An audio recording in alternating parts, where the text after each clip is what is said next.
Good evening. It's my great pleasure to be here, and it's a great privilege to be able to share with you just a small slice of why Father Michael Garanzini is a most deserving recipient of this prestigious award. Simply put, he's a rock star, a visionary and a leader of epic proportion, really.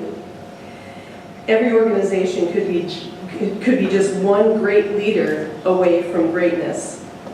In 2001, when Father Garanzini came to Loyola, Loyola wasn't dreaming of greatness. I was here then, and I know that morale was low, our enrollments were dropping, we were suffering enormous financial losses, and our infrastructure was crumbling. Our ship was sinking, and we were really leaderless. And we're so blessed that Father Garanzini was willing to take on this pretty amazing challenge. And he kind of came in with that smirk that he's got on his face right now.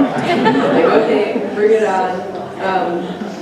In his 14 years at the helm of Loyola University Chicago, Father Garanzini's vision, commitment, and Herculean efforts have really transformed all 4 of our campuses, 3 here in Chicago and 1 at the John Felice Rome Center.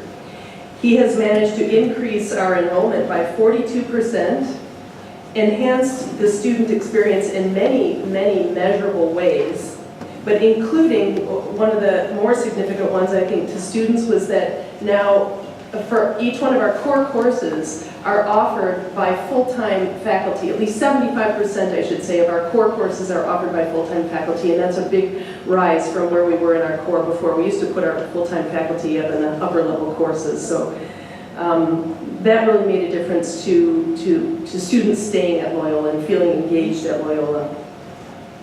He greatly enhanced the academic excellence of our university.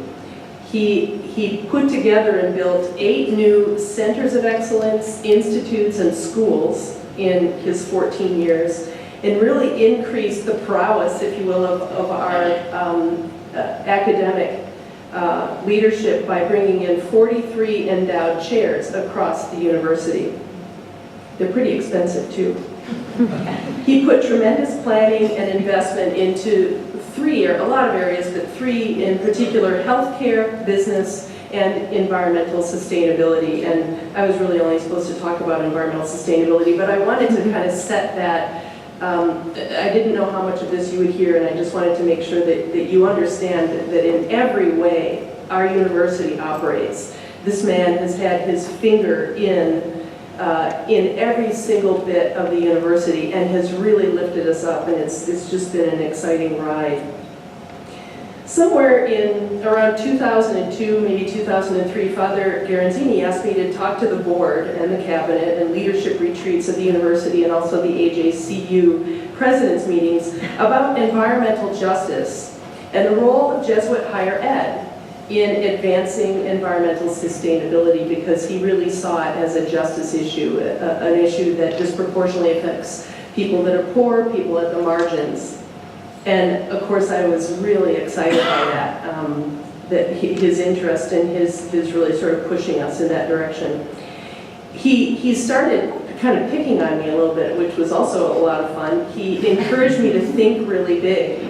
And he challenged me to deliver on those big ideas. Well, there's always a big gap between, Father Garanzini's ideas and where the rest of us are. And, he sort of pushes you to get up and fill that gap. And it's called the Garanzini School of Management. And a lot of people have gone through it, and I don't know how many have passed, but he certainly has transformed a lot of us on the journey.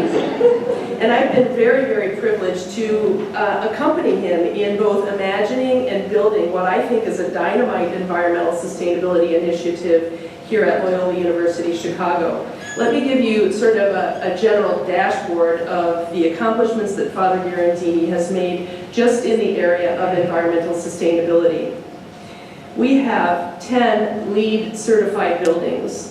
It's hard to get LEED certification. We have 10 of those on our campuses, more than anybody in the Midwest.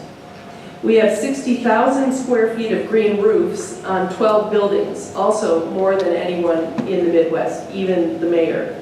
We're now diverting 2,500 tons of waste each year, and that's, just in the academic year. We don't really make that much waste in the summer. But 2,500 tons of waste are no longer going to the landfills, but they're being recycled or composted. We've decreased our energy consumption on campus by 40%. That's also a landmark. That's greater than any other university that I know of, and we search around. We always try to compare ourselves to what other universities are doing. We have more than 450 courses that address environmental issues, and this was important for him to get this into the curriculum so that we're raising awareness among our students and calling them to action, not just fixing the buildings, because everybody can be passive about the buildings, and they can say, oh, we're green because we have a green campus, but their behaviors remain the same. And so it was very important to bring this into the curriculum, and I think the fact that it's in so many courses, it's a foundational core course that every single student on campus must take in order to graduate from the university. That's very important. And of course, he also built and founded the Institute of Environmental Sustainability that I get to run. We have been we're rated as a gold-rated institution by the American Association of Sustainability in Higher Education, the ASHE group. We were rated the 4th greenest campus in the US by Sierra in 2014. And just last year, 49% of our incoming freshmen said that they came to Loyola, our commitment to environmental sustainability, they checked off it was either important or very important for why they picked Loyola. So that tells us that we're starting to build a bit of a reputation around what we're doing. We really mean what we're doing, and I think students are inspired by it and they're excited by our commitment. So in his role as Chancellor and Secretary of Higher Education Directorate in the Society of Jesus, he continues to lead and provide a vision. And now the vision is going global with this Jesuit network, which is the largest network of colleges and universities on the planet. And he's working also with Jose Mesa in the Secondary Education Directorate, which is the largest education directorate at that level on the planet with about 2,500 schools. He is really leveraging and leading on the environmental issues, as well as many, many other justice issues. I believe that his work is really pushing the Jesuits to be agents of change on a global level for justice, for humanity, and for our common home. And one last closing statement. Father Garanzini, in my opinion, is very under-celebrated. And I think this is sort of by design. He typically, refuses when you say, we want to have a party for you, or we want to name this building after you. He says, absolutely not. It's interesting, but his humility is, as successful as he is, his humility is really his first and greatest quality. And I think many, many people would say that. But at the same time, it kind of deprives us of having fun celebrating him. So tonight is kind of special and nice in that way. But I think, Father Garanzini, you have an enormous following. And I personally want to thank you for giving me the opportunity to really exploit my own gifts and be able to serve God in a way that following the Jesuits has really opened up big paths for me in my own life. Thank you, Father.